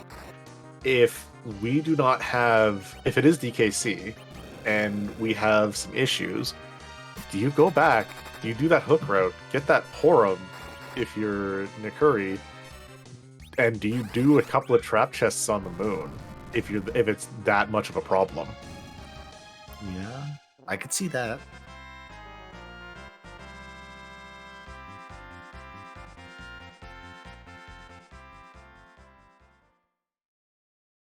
But yeah, Maggie's got objective number 5 in the count done. Number 3 overall done. That is a crystal sword. Yeah. No, at this point, I hope that we have some shenanigans that lead to us not having to do Mirasame, so we have a scavenger hunt. That crystal sword sells for a lot of dowry dues. And yeah, this is actually really interesting too. We've had Sheila open for the longest time. We have no Sheila 1 check anywhere. And you could have done that so much earlier, and it could have been so that you only had to do this, come up here, and be perfectly fine. It could have been you gotta go do the check of the two chests we have here. The darkness crystal that opens up the hairdryer chest, and then you have last arm. Yeah. Also, Maggie still hasn't found that tower key that was in the rest of Sylph, so there is that possibility there.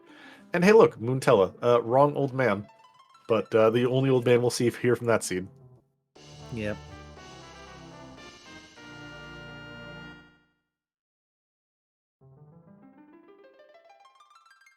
Yeah, Nakuri, hot on Maggie's heel, has to do the cutscene of the big whale all the way up. This is who. This is a big thing, and we got to find out what we've even got here. Nakuri going to get the good/bad news of King Queen Eblan here. Physical power to plow through it, but not the AoE that Maggie had with a couple of quakes to make short work of both of those enemies. Yeah. You're just gonna chew through HP there. And that's going to be the real big thing. It's the power of Quake versus the power of a Spoonword is basically the difference in these parties.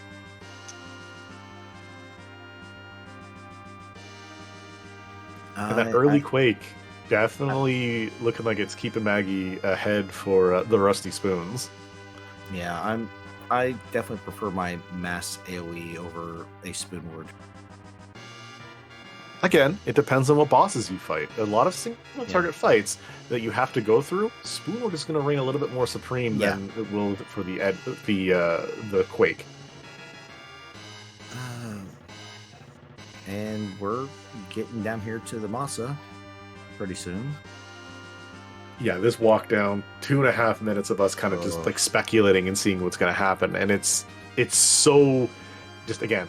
You never know, and this is what's going to put us into either Maggie's directly in the lead, no problem, or are we going to have a bit of a headache and we're going to have to see the runners scramble.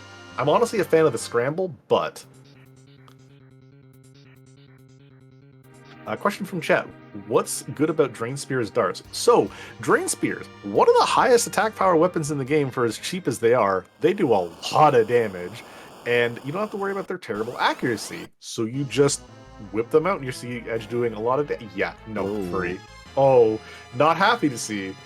But this is exactly what you are very good to get that's going. These Edge cows are for. Ooh, there's an Edge down.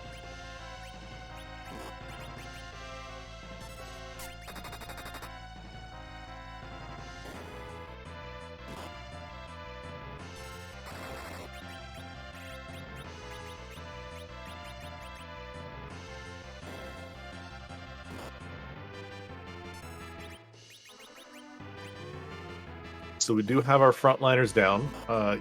We're not going to take... Sid takes a bit of a hit, so it's a little unfortunate. But as long as we can get a cure... We can have Palom just act as cure duty for Sid. If that we get there, then we are going to be okay. Yeah. Oh, Sid taking a nice high roll. Well... With the evil wall here, this actually gives Nakuri a bit of an out to go for a back and forth. I don't know. Does Petrify goes through?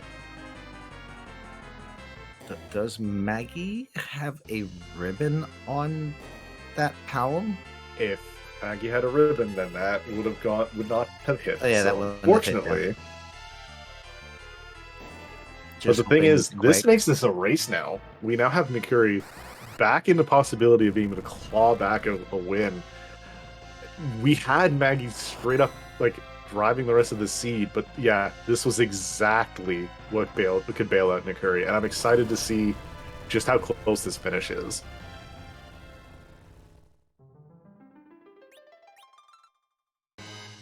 The question is, does Maggie have any equipment or do any changes? This is going to be really interesting to see how this goes.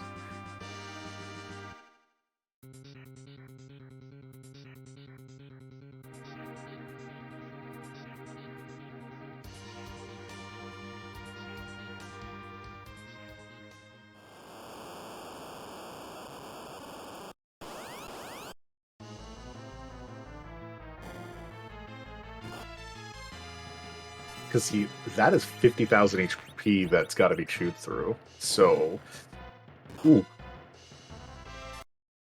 or is it just 37,000? I think it's only 37,000. Yeah, so 37,000 HP to be chewed through. We saw Sid knocking out about 2 per hit, so he needs about 15, 16 hits to get through there.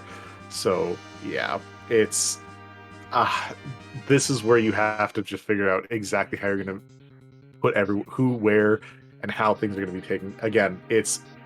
You gotta back row the Sid, you gotta back row the Edge, and I think you back row the Yang, just so you can have more offense, and then just go from there. It's whew. This is, and then yeah, you have Yang act as a chemist, and you go. You just go from there. The Moonveil on the Edge is really good, and he keeps getting hit for so high.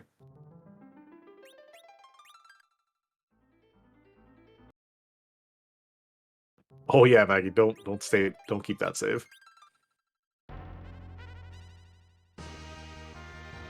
So it looks like Maggie's gonna have to take the trek down back to Earth.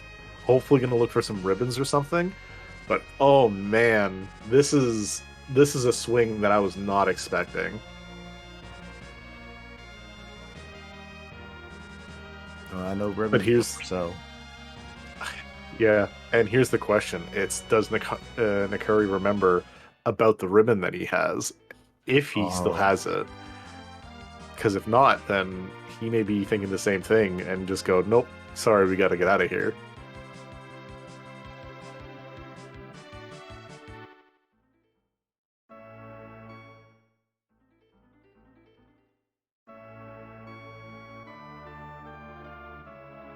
Maggie almost forgetting about the package that she checked earlier. Is going to find these other Mirasames for sale, which is going to be nice to have, but not the outing that she needs. The ribbons were in Kaipo, if I remember correctly, weren't they? I think so. Kaipo or Troya? For sure. Not even close. Agart. Oh, Agart?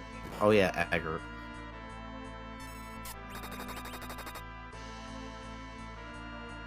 Yeah, I think Maggie's doing the same thing, just doing the full run of where are we gonna go.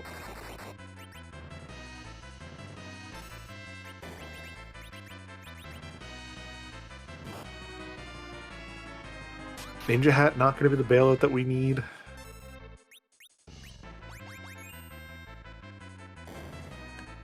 But yeah, this is a seed that's been told by, or been kind of narrated by a whole bunch of different concepts. We have the package versus the spoon check. We have the full shop looting versus the take what you've got and you're good. It's again the information we had, never bad, and it's just going for what you think is okay. This is enough power for me.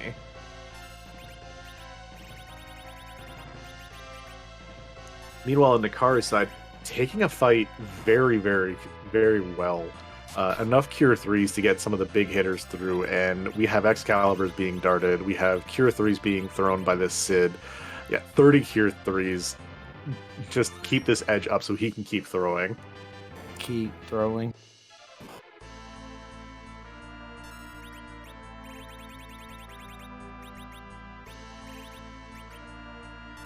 Yeah, that edge is stacked for items to keep throwing around.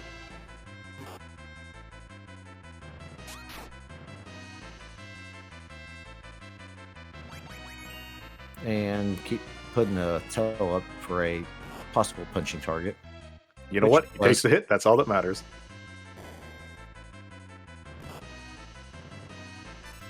$670, not bad. I guess you Cure 3. And oh, there we go. Nakuri is through. That is the 6th objective for him. That is an evil wall down. Your reward is just the Zeus gauntlets. Nakuri, for, oh man, for looking like he was behind in that seed. GG's 6 objectives to him. Yep, GG. And our winner this afternoon. Honestly, get your GGs out in chat for a fantastically run race and just honestly, and I hear a ping in my ear. Nakuri, GG's, welcome. What a finish. I know. That was so horrible. GG. Thank you. So let's start with the last bit of this. For our Brew Dude attitude got a little bit of swag out in there. You see that evil wall with what you have as a team comp. Yeah. What are your thoughts? Why didn't I buy that ribbon was my thought. Oh, you never bought the ribbon. Oh, No, yeah, and I did. even went back to Agard because I was looking for power shirts. And then, even then, when I had all that cash on my hand, I again just ignored that ribbon. I was just in stress mode the entire time. Oh, you never ignore the ribbon. That Oh, man. that could save you. Yeah, especially if you have that amount of money, of course, you just grab it. Why not? The evil wall certainly was insanely frightening. I thought, like, oh my god, no, because this is my only hope of winning to actually do the Masamune altar. And when I then saw the evil wall, I thought, oh god, I am absolutely ruined. But I had darts for days, and luckily that was just enough. Yeah, that was the difference between you and Maggie. One of the two differences between you and Maggie. The first one I really want to touch on because this is what changed a lot of the time difference. You got that package as we see right now on your screen. You got that package fairly early on from Fabul. You never touched it. It literally burned a hole in your pocket. Why now go check that character when you've still only seen 4 or 5 out of 7 characters? Well, I guess I could have checked it, especially with how my party situation was evolving. I have probably never seen such a horrible party or potion party. I mean, that was just like dupes and just like the lowest tiers of characters after lowest tiers. I was thinking about it at some points, like, yeah, maybe this was a mistake. I was starting to collect my mandatory crystal swords, as a good runner always does. And I thought, all right, if that is the Cecil, this might me even already lose the race if the bosses are horrible. But again, because I was struggling, I last locationed the magma key. Then afterwards, even in the mid game, it was just not going better. I was just basically stressing to make paste, and I just tried. Okay, I ignored the package by now. Now I will not pursue it anymore. Yeah. You and Maggie both did last location. Sorry, Ninja, go ahead. When you say lowest tier things, you're talking about what we generally call reject percent. Yeah, definitely. So again, reject percent, but not reject weapons. We had ourselves Artemis arrows, Artemis bows, Zeus power shirts. Like, you had everything you needed to make that team go from team weak sauce to team absolute strength. So, like, there's that bonus there. The question that I have here is, with what you have and what you had going on, what made you decide you wanted to do Sylph Cave as one of your last checks? I think the party was absolutely horrible for Sylph Cave, and you could see me struggle with the encounters. I execute on it very poorly, which certainly didn't help my mindset at that point. Certainly, I don't think I wiped. Don't think I did. So the bosses went well. Of course, my first idea was, okay, Teller and Yang. Okay, the cat claws are nice, but it doesn't make anything easy on the first few encounters. So Stardust Rod was, of course, my biggest focus, which I then found, but I didn't have the money because then I found the power shirt and the cat claws, and I thought, all right, now we're just going to go with Yang. And of course, I saw the Artemis arrow, so I knew that Sid is going to be my next power spike into the mid game. Then the seed was kind enough to give me a spoon, so that worked out just fine. So it was slowly progressing for sure, and I don't think with the bosses that we got and the equipment that we had in the end, the bosses were too challenging, so I could make that team work. But Sylph Cave was just horrible. Oh, absolutely. So one of the big things you still had remaining is you were looking at that evil wall, and you had a moon veil in your pocket. What did you never think to pop that during the fight, or because you hovered over it a couple of times? Yeah, well, I was of course panicking because I thought, all right, every turn counts now.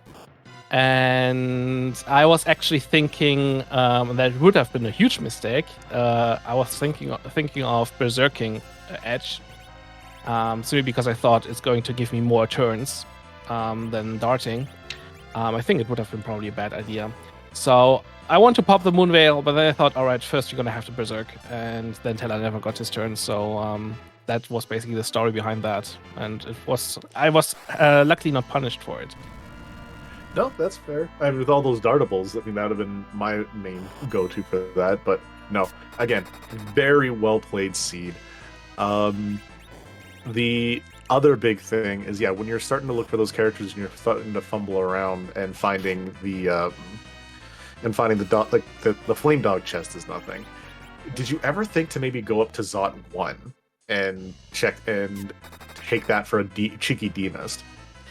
I had that recently, or like in the last couple practice seeds, I was more actively thinking about that particular check. In this case, I just went to Toroya to actually pick up the Artemis bow. At that point, I would have preferred to do ordeals. But simply because I was already at Toroya for the Artemis bow, I thought, all right, just go up and do the flame dog quickly. And it was in the second chest. And at that point, I thought, all right, I'm not too heavily punished if it's nothing, because that was not so much of a time investment. But because it came in the second chest, I felt like, okay, let's not go all the way. I'm not quite sure if in the end the commitment is the better choice or not. I guess that's to be seen how often it's going to bite you in the butt. But I thought the probability for D-Mist at that spot is just so low. At that point I could have probably also checked package, which I also didn't do for D-Mist. So with ordeal still on the table, I was just trying to be fast with this Zod check. So let's actually, the real big thing you're talking about, again, last locationing the magma key. You and Maggie both put off ordeals till very late. You have a talent in your party. Why push that off for so long? Especially since he's your current only source of warp for later on. Yeah. Well, I do have to say that I think that Teller is perfectly fine with blink and exit. That's basically 90% of what you want from him. So I basically came to the point where I say that Teller is for me not a deciding point to prioritize ordeals. I tend to just do ordeals relatively late. Again, with a seed like this, I think ordeals is probably a little bit more of a favorable spot, simply also because we didn't find D-Mist at that point, which of course could be more easily hiding in ordeals than in Zod or package.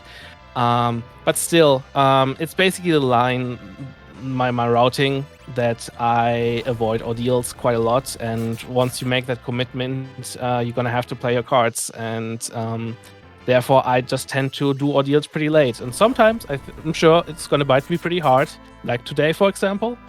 But for me personally, I don't think it's the wrong play. And you know what? That's why you're up here giving us a great show, and I'm just here in the booth talking. Again, that insight, very valuable and very good to know. And yeah, you're right. Tella does his job with Exit and Blink 9 times out of 10. But again, any last comments you want to make about the seed? So with how I felt the entire seed, I was just shaking the entire time, because first, of course, the magma key last locationing, then the mid game didn't turn out to be great. We were basically sitting on key items that didn't give us anything in terms of progress or things to try out, even not even like a cheeky, normally like a Baron on which you can waste your time on. So in the very end, when I pressed that dot done, I felt I didn't deserve this win. That was, especially then with the execution on the Sylph Cave and everything else, I was lacking a power shirt and my set was not optimal. But I'm very, very happy that in the end I would still win. That makes me very, very happy. GG's to MaggieTheKatt. Thank you so much for this great race. That was still enjoyable. And thank you everyone on the Restream team, Alchemy, Xenocat, Deathus, and eNinja for everything. And I'm looking forward to my next match already. This is a great experience in the tournament. Thank you so much. GG's again. That was Nakuri, our first place finisher from Brew Dude Attitude. GG's 100% again to him. Time of 1 hour, 37 minutes, 43 seconds. Get your GG's out in chat. And we are also joined by MaggieTheKatt with 1 hour, 46 minutes, 51 seconds. GG's, Maggie. That race was way closer than the times want to give. Yeah, GG. Thank you. Thank you, Dathos and eNinja. Alchemy. Excuse me, Alchemy. We need to have words about this seed, please. Wow. What was this hot garbage that you rolled? I'm just here to, you know what? You have words with your alchemy right now. I'm just going to sit back here. I got my tea still going. Have your words. Yeah, I got tea too. Yeah, so when Alchemy rolled this seed, they rolled the seed and they were like, please be a gentle seed. And then we see, immediately we see the yang start. And Alchemy is like, I thought I asked for a gentle seed. And then we see the Tella. and then everything else, it just started spiraling from there. And I was like, this was just, Alchemy set us up for this. Whoa, hold on. Alchemy gave you cat claws on the overworld, gave you a lot of money, gave you Artemis bows and arrows. Yeah, I did not find a thunderclaw fine. anywhere. I did not find a thunderclaw anywhere. And I looked all over and then I couldn't remember where the ribbons were. And I also forgot that Edward could hide from the evil wall right at the end. I'm sure that's how Nakuri won, right? I can't wait to watch this back and see Nakuri hiding from the evil wall and me just trying to fight through it. I don't know if we won't spoil. evil... We won't spoil for that, but we will say this: there was an Eddie in Nakuri's party for different reasons. Okay, that's okay. Good to know. So the big deciding factor in the seed, and what actually gave you honestly a big boost in power for a lot of it, we have the package check. Yes. Why did you do that package check as soon as you did, and why? And we know why you kept Palom, but what made you jump that check immediately? Basically, That's true. So I went to Baron Inn and I saw Sid, and at that point, Sid was, the fourth member of kind of the B team. I'm sorry to all my Sid fans here, but Sid's kind of not my favorite character to see, especially when my other characters are already young, Tella and Edward without a spoon. And so I could have gotten through that fight at Baron Inn, right, and picked up that Sid, but I was also like, let me just go peek this package, and if this is a dupe or even a Porum, something else that's not going to give me a lot of power, then forget it. But if this is something like a Cecil or even a Kane, maybe, or in this case, especially a Palom, I was like, yes, I'm going to sit through this for sure because I need the power in this team. So let's give you a little bit of a spoiler. So first of all, I know you've seen it from the log by now, but the warp glitch gave you a spoon. So you had a spoon word available in this seed. Yeah. The package was, as you saw, was your Palom, which Nakuri never saw. And you did not see our seventh character, who was Porum. Okay. Wow. So this really was the B team. Yeah, it's what I usually call reject percent. Yeah, yes. I believe that we had a tournament that had almost this exact team, and it was called Reject Percent at one point in the past. Yes. Yes. The nice thing is about S Wild, you do have access to all these powerful tools. But speaking of powerful tools, Stardust Rod, Quake Kid, you took that Sylph Cave. Your decision to do that Sylph Cave as early as you did, by the way, wonderful, fantastic. You got that Darkness Crystal so early. What caused you to jump? When did you make that conscious decision? Okay, I've got my Quake Kid, I've got my Stardust Rod. Let's just go run down these chests. Basically, as soon as I had Quake, I would have gone there first if Palom had been, well, as soon as I got to the Underworld. And so I usually do, so my routing once I get to the Underworld is I usually do the free check and the Fey March and then peek the bosses and check the shops down there. And then, in this case, if I had Quake at that point, I probably would have gone and done Sylph Cave immediately. I like to do the Babel chests right away because they're usually quick and easy and give the 4 key items. And then if I can pull a tower key, then I'll try to finish tower right away. Or if I can pull a pan, then I can go do Sheila 1 and 2 right away. But in this case, even doing those checks was kind of rough because I didn't have anything that hit the eye's weaknesses. I didn't have any thunder claws. I didn't have any thunder arrows. I didn't have anything. And so I did those basically just to get to Palom to 23 so I could get Quake. And then I noped right out of there to go do the Self Cave to get the levels again because I felt like I was so underpowered just because Palom was the only character who really was doing anything at that point. And then after, because I knew that once I got a few more levels, I had the Cat Claw on Yang, and Yang had the potential, but I needed more levels to get him to the point where he could start to output a little bit more damage. Yeah, I understand that entirely. Honestly, noping out of the top of tower was probably one of the best things you could have done.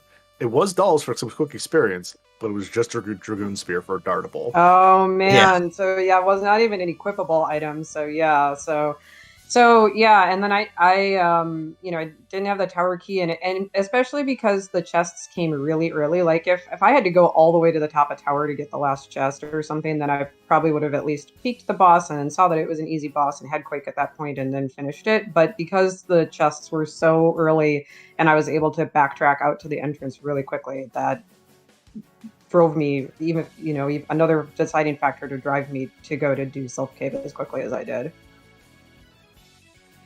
Yeah, so let's go a little bit. We touched a little bit on the mid and the early game. Let's go to the late game. We get the last couple of checks. You have the bosses of the Fey March done. You handled both of them very well with the party that you had. Life getting up on the plague, no problem. Quake going on the guards, beautiful. Quick, get him out of there. Get that fight done. King Queen Eblan. You see that at Cave Bahamut. How are you feeling when that's one of your last two bosses you see? I was feeling pretty good at that point, and especially, I hadn't seen the dot done, and so I was really hoping at when I was finishing up that fight and getting into the lunar subterranean that we were like neck and neck at that point. I was really feeling that that's how we were, or hoping that that's how we were, so that it was a really close race, and I felt good about how I had routed it getting into that. Like my routing up to that point, some of it I really stumbled, I felt, at a couple of points, and I made a lot of little mistakes and a lot of things that I forgot to do this, or there were lots of things that I was like, oh, when I look back, I'm gonna just be like, oh my god, what did I do? But that part that you just described, Daphis, the moon, the two checks in the Fey March and then getting into the moon, that all I did feel went really well, and so I felt my momentum kind of growing and building up till then, and then getting into the lunar subterranean. I was really kind of hyped about that boss because I also knew that I had the moon veil and I had the two Excaliburs that I could dart with edge. So I was hoping it was I was like going down into the lunar subterranean. I was like, I hope this is Antlion. Can this just be Antlion, please? That'd be great if it was Antlion. Spoiler, it in fact was not Antlion. So yeah, it was in fact not Antlion. We were in fact calling it in the booth here. If it wasn't for that evil wall, this race would have been very different.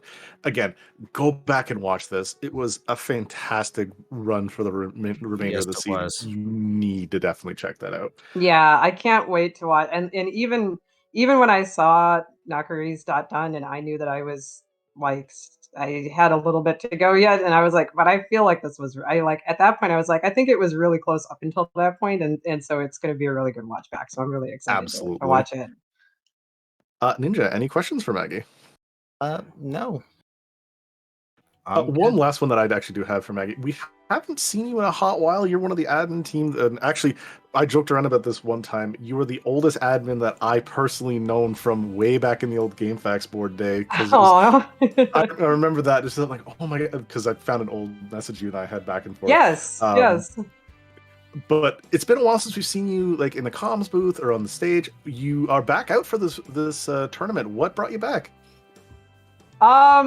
So it was a combination of things, just my life kind of settling down to a point where I have the time and the energy to come back, but also largely it was my good friend Rex Rowell, who is probably my oldest friend in the Free Enterprise community, who has also, I think, been away for a little while, but he wanted to come back and asked if I wanted to come back, and so he kind of gave me that little nudge that I needed to come back.